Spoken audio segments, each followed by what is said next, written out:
Thank you, Ed, and thank you, members of the Society. I'm very honored to be able to deliver these words about Bill Brown.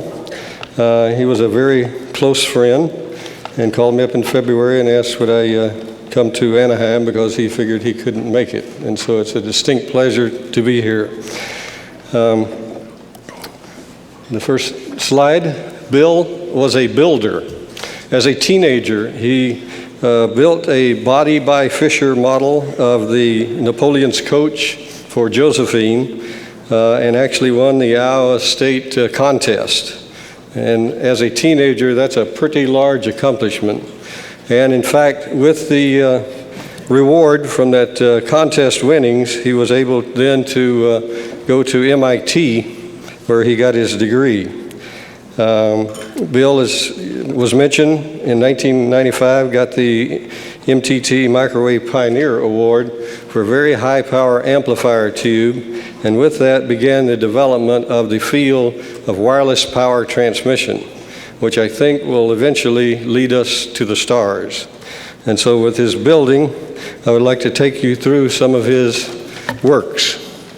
This is a helicopter that has 4,000 HP contact diodes on it that rectify microwave energy and run the drill motor out of his basement shop that spins a helicopter blade. And this unit was kept aloft for over 10 hours in 1964 in a demonstration to the Air Force of keeping a helicopter aloft powered only by microwaves like what you have in your oven. One of the key microwave features of this is a quarter wavelength impedance match frame that is in front of the diodes that Bill used to get a better coupling into it. Now I know that doesn't mean a lot to some people here, but there was a distinct application of microwaves that really impressed me. All right, carrying on, Bill knew there was a better way to build rectennas, devices for converting the RF energy into DC, and so he worked up a device to create the effective mutual coupling impedances for one of these rectenna elements in a infinite array. And with this, he was able to develop the rectenna to where the peak conversion efficiency from RF to DC was over 92%. Excuse me, that's a record that's not been exceeded to this day. So Bill built a better rectenna and built this expanded waveguide test fixture to rectify the RF. The next thing he needed was a horn that put out a Gaussian-shaped beam. And so Bill built a dual-mode Potter horn that you see here, I think in his shop, with a little bit of money, and was able to put out a very nice Gaussian beam that he used to illuminate a rectenna array to make some experiments in wireless power transmission. A good personal friend of Bill, Dr. Peter Glaser, patented the concept of the solar power satellite, which NASA continues to work on to this day to collect sunlight in orbit and beam microwave power down to the ground for reconversion and putting into the electric grid. This is a concept that has been based on Bill's wireless power transmission, building on his successes. All right, Bill wanted to do an end-to-end DC in to DC out test of wireless power transmission to see what the conversion efficiency could be. And this is an example of a rectenna that he built while he was at Raytheon.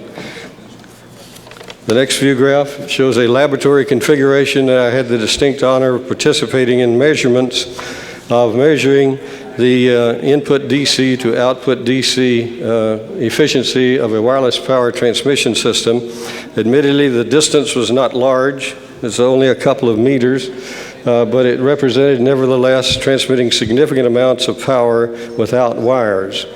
The input DC power supply powered a magnetron that put out almost a kilowatt of power, and we collected a large DC value at the other end, which turned out to be 54%.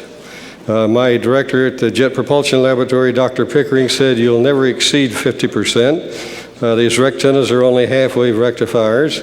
Anyone knows a good absorber is a good reflector, but we did actually exceed in doing 54% because we're very narrow band and unit polarization. So Bill built a lot of the equipment that you see here personally.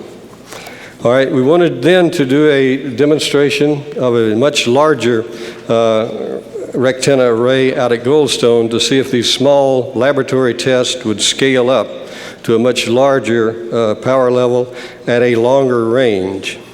And in 1975, in 1975, we built 17 panels, about 1.4 square meters each. We ran out of budget and couldn't make 18. That's why the gap in the top. But nevertheless, you can see Bill standing down on the ground below here, photographing the rectenna. And then the final result here was in 1975. With his building, we were able to deliver 34 kilowatts of DC at a mile with this rectenna array.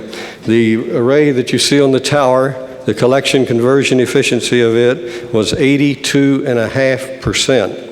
So the laboratory low power tests do scale up quite well.